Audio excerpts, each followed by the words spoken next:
Ainda tem o segundo tempo desse jogo, né? Que é semana que vem no Allianz. Mas em relação ao jogo de ontem, eu achei que foi um bom jogo no primeiro tempo, principalmente. Né? O Palmeiras começa melhor, depois o Corinthians tem o lance do pênalti, depois do lance do pênalti o Corinthians melhora dentro da partida, cria oportunidades, né? Perde o pênalti, o Palmeiras perde oportunidades também. O primeiro tempo muito legal.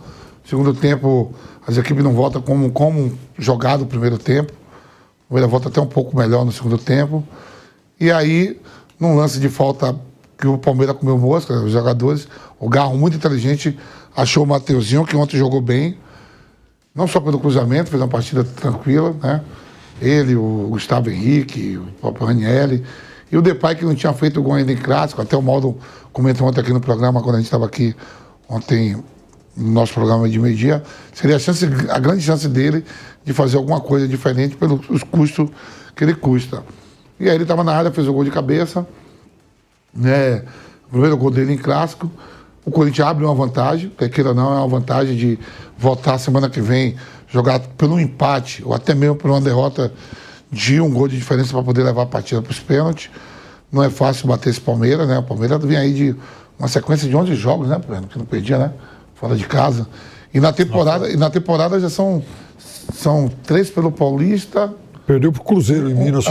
3 pelo Campeonato Paulista e 1 pelo Brasileiro e agora pela Copa do Brasil. Já são 5 jogos do Corinthians e Palmeiras dentro da temporada. Né? O Corinthians já sai com 2 vitórias.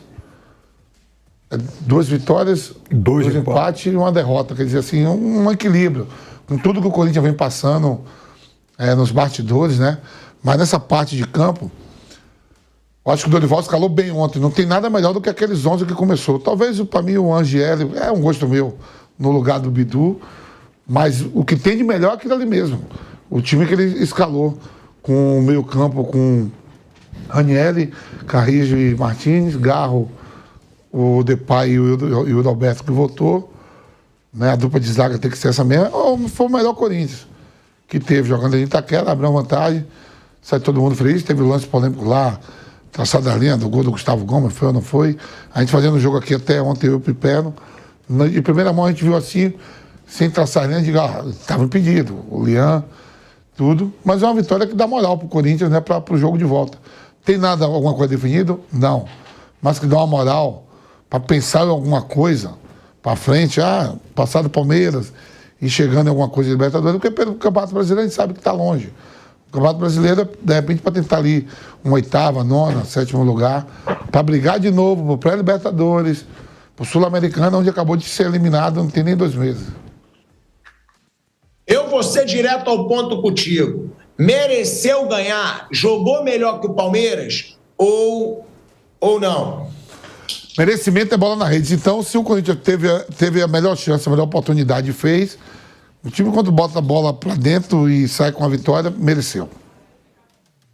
Deixa de ser palhaço. O time que bota a bola pra dentro mereceu. Tem time que é massacrado, faz um golzinho. Porra, o que mais a gente vê na bola é time com 80% de posse de bola, o outro vai, faz um gol e ganha os 3 pontos. A bola é isso, né, Tico?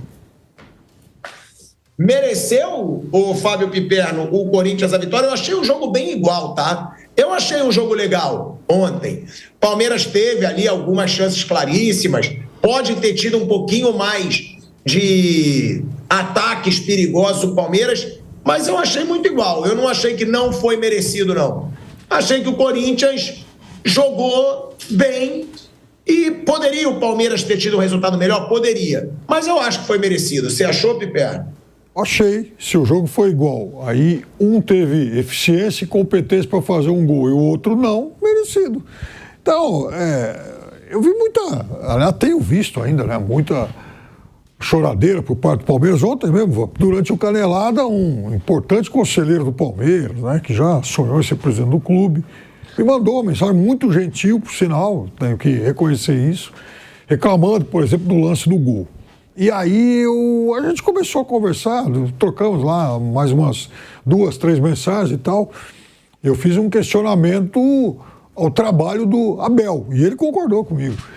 Porque, veja, aí acabou o jogo, a gente passa 90% dos programas esportivos e também lá no estádio, enfim, na coletiva dos técnicos, discutindo aspectos de arbitragem. O VAR puxou uma linha para cá, enfim, não puxou outra para lá. Até o Flávio Prado brincou, ele falou, pô, mas por incrível que pareça, essa linha ela tem uma curva, ela tá meio torta, né? Uma coisa maluca, né? Mas vejam, é óbvio que isso é importante ser debatido, discutido e tal, mas e aí? E o jogo? E as escolhas? E as escalações? E as alterações, né? Então, tem muito aspecto, em todo jogo de futebol, aliás, aqui no Brasil, se debate cada vez menos aspectos técnicos e táticos de um time e de um jogo. Ontem, por exemplo, eu teria um monte de questionamentos para fazer, de novo, como aliás eu tenho feito sempre. E, principalmente, depois do momento do gol do Corinthians. Porque o gol do Corinthians acontece, aí imediatamente, 2, 3 minutos, o Palmeiras volta a pressionar e chega ao gol de empate naquele gol anulado. Muito bem. No momento em que foi cobrada a falta, o Palmeiras já preparava lá 2 alterações, uma delas muito previsível, o Flaco Lopes entrando e tal. Mas aí vem a questão. Todo mundo sabe que em algum momento do jogo, o Palmeiras vai trocar um centroavante por outro.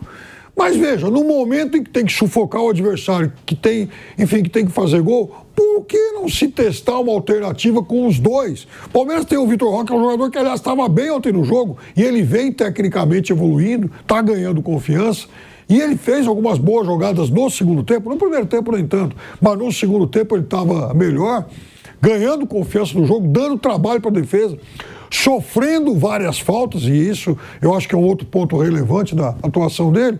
Por que ele vai sair? Por que ele não pode jogar junto com o Flaco Lopes? Ele é um jogador de mobilidade, ele também sai para o lado. Porque aí, professor Abel, é o seguinte, você tem que fazer um gol, você está lá perdendo o jogo. Aí você tem o Flaco Lopes, o Vitor Roque, aí tem o Facundo, o Alan e tal. Quem é que vai dar mais esperança, por exemplo, para criar uma jogada ou fazer um gol? É evidente que são os dois centroavantes do que os outros, que são bons jogadores, né, nas suas competências aí, né, nas suas atribuições, mas são jogadores, evidentemente, pouco goleadores. Então, por que não tentar essa outra alternativa contra um adversário que estava na cara, ia jogar mais fechado e se defendendo? Por exemplo, o Lucas Evangelista, que não estava tão bem naquele momento do jogo, por que não trocá-lo aí sim pelo Alan, que é um jogador mais agressivo, de mais chegada à frente? Então, esse tipo de mudança, não só de peças, mas principalmente de configuração do time, é o que não vem sendo tentado no Palmeiras, quase que derruba o copo aí. Mas, então, veja, um técnico muito bem pago, ele também é muito bem pago para fazer coisas diferentes. E essas coisas diferentes, a gente tem visto o Palmeiras com frequência cada vez menor.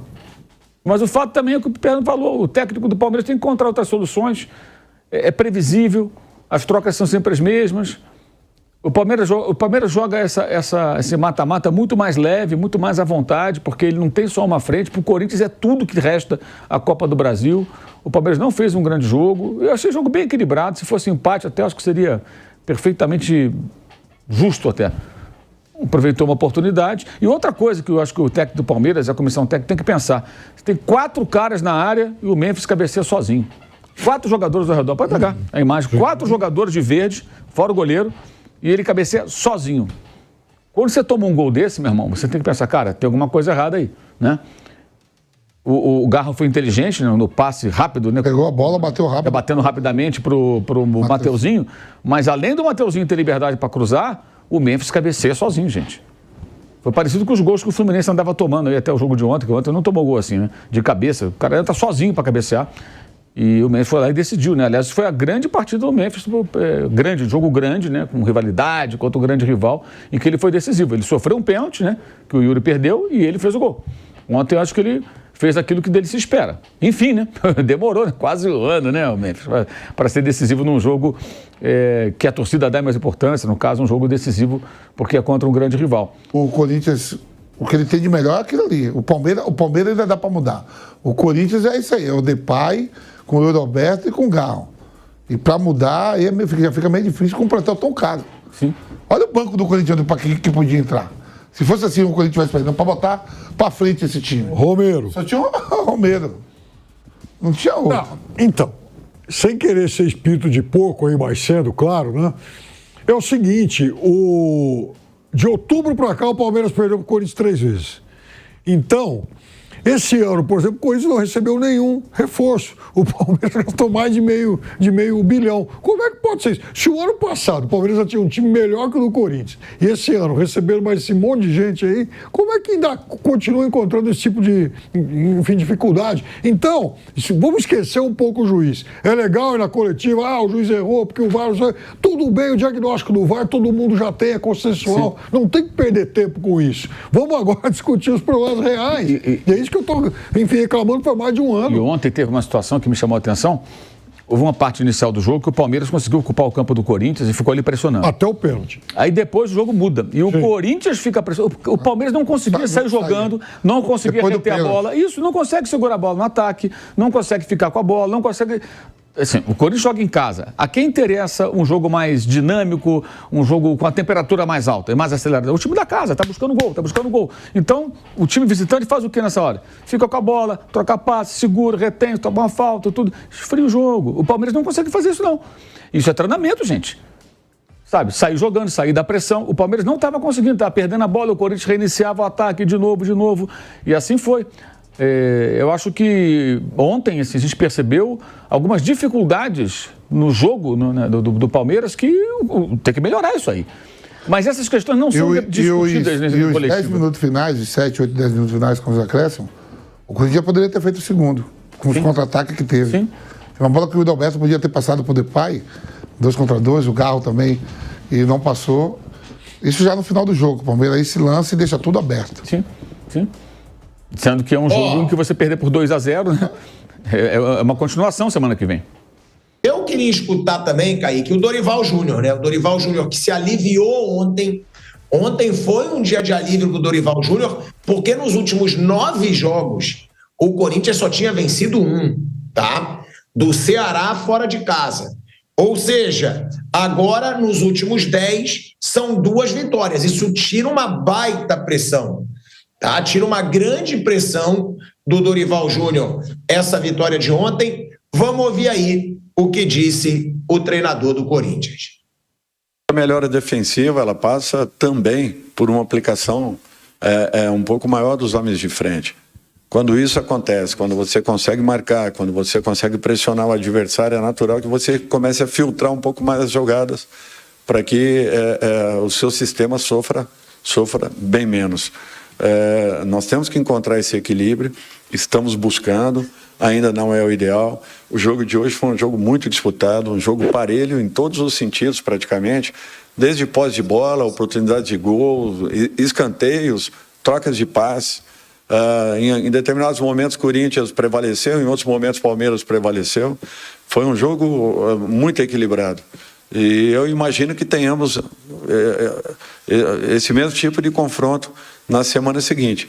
Novamente, um jogo muito difícil, que nós teremos que estar muito atentos, 100% focados, até porque enfrentamos uma equipe muito difícil de se jogar, de se marcar, e que exigiu muito da nossa equipe em todos os aspectos. Então, nós tivemos que nos adaptarmos dentro das mudanças que aconteciam dentro da partida, em razão da movimentação dos homens de meio e ataque do Palmeiras. Movimentação essa também que nós apresentamos e que em alguns momentos causaram dificuldades à equipe adversária. Olha aí, o Dorival Júnior falou da atuação do Corinthians e eu acho que a gente tem que trazer aqui dados sobre o trio Yuri Alberto, Depay e Garro. Por quê? Eles voltaram a jogar juntos e não coincidentemente venceram um jogo muito difícil. O Corinthians, sem eles, teve 9 jogos recentes agora com o Dorival Júnior. Só uma vitória. E venceu o Palmeiras. Aí, deixando claro aqui, tá?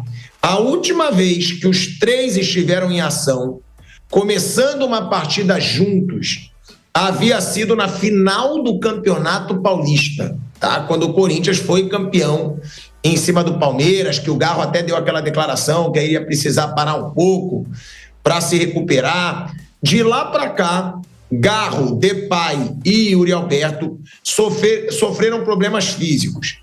E sempre um deles estava afastado ali do time. Nesse ano, o trio só tinha começado como titular em 7 jogos. Das 42 que o Corinthians disputou na temporada, todas ainda sob o comando do Ramon Dias. Ou seja, de 42 jogos, só 7 o trio começou junto. E desde o ano passado, a partir da chegada do Depay, o trio começou jogando em 18 partidas. Os números com o trio são muito positivos, gente. Tá aí, ó. Quando o trio começa como titular, Depay, Garro e Yuri Alberto, 18 partidas, 12 vitórias, 4 empates e só 2 derrotas. 37 gols marcados, 74% de aproveitamento. Agora, você pega o Corinthians sem o trio. O Corinthians tem 58,5% de aproveitamento. Olha como cresce. São 41 jogos, 20 vitórias, 12 empates e 11 derrotas. Cara, é assim, é uma diferença colossal, velho Vamp, quando esse trio atua. Agora, é aquele negócio. Vai ter que trabalhar de alguma forma esse Corinthians para o trio jogar junto nos principais jogos, né, Vamp? Porque tá muito claro, você sempre falou aqui. Tá bom, vamos lá. Quem que faz falta no Corinthians? Garro, Yuri Alberto, Depay, Carrilho e Hugo Souza. Você sempre falou isso. E tá comprovando o que você diz, velho Vamp.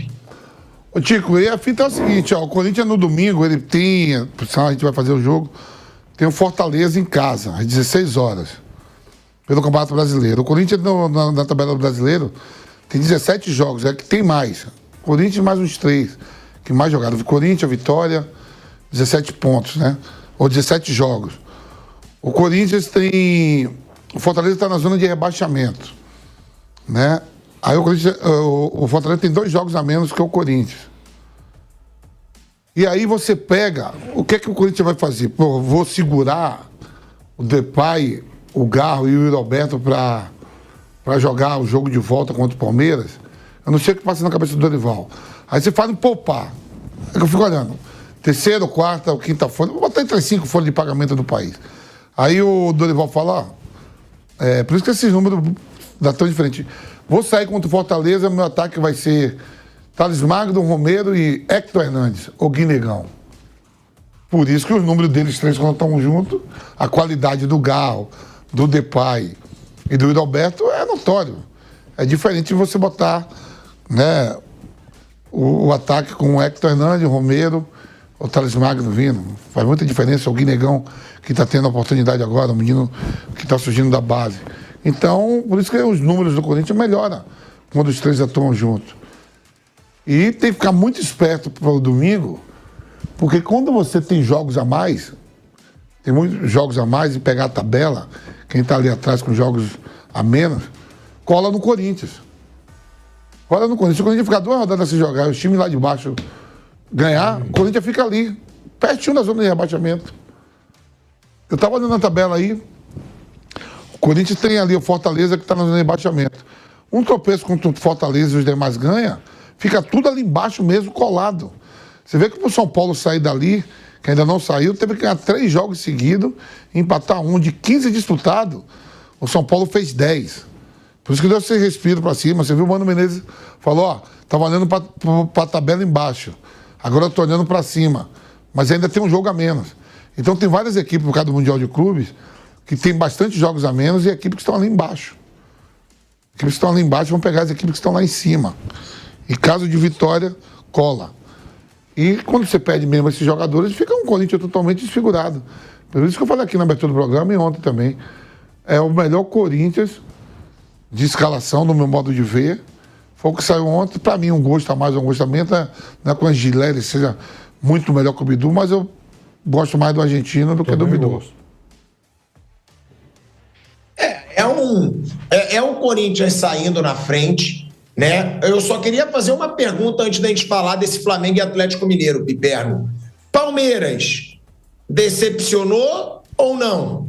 Jogou bem, tá o aceitável? Porque o Palmeiras fica nessa oscilação, né?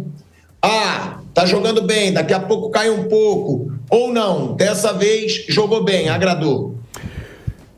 Tem um diagnóstico que precisa ser feito de uma outra forma e muito mais realista, inclusive, né? Então, a gente apontou nesses últimos tempos, no Mundial agora e tal, vários jogos do Palmeiras, em que o Palmeiras tem momentos em que ele martela, o adversário não faz. Foi assim contra o Porto, contra o Botafogo no Mundial, só ganhou depois na prorrogação. Aconteceu em alguns momentos ontem, porque às vezes a gente pega a posse de bola, como ontem, 50-50, número de passes, 366 a 370. Então dá a impressão, do ponto de vista, né, do scout do jogo, que o jogo foi realmente muito igual. Mas é que o Palmeiras, por ser um time mais, às vezes, afobado, gosta, às vezes, do passe mais longo e tal, o Palmeiras tem uma tendência a trocar mais passes, a ter mais ações no campo de ataque. O Corinthians, por exemplo, que tentava prender o jogo, segurar mais o jogo, às vezes pegava a bola e ficava tocando lá atrás. Aí você vai olhar no final o scout, são 50-50. Só que os 50 do Palmeiras tem mais tempo no campo de ataque do que o adversário. Isso é mais ou menos comum. Então, por que o time está, em muitos momentos, martelando, e não faz, né? Tem tanta dificuldade para colocar a bola para dentro, para finalizar gol, porque às vezes também troca muito passe perto da área e demora para finalizar. Então, esse é um diagnóstico que tem que ser feito. E eu acho que tem material humano para mudar isso, para melhorar isso. Agora, tem que, às vezes, sair dessa mesmice. Ah, eu tiro o Flaco, coloco o Roque. Ou vice-versa. Ah, pô, se eu tiro o Facundo, eu coloco o Sousa. Ontem, excepcionalmente, jogaram os dois. Então, tem que ter outras soluções. Eu acho que o elenco é rico o suficiente para isso.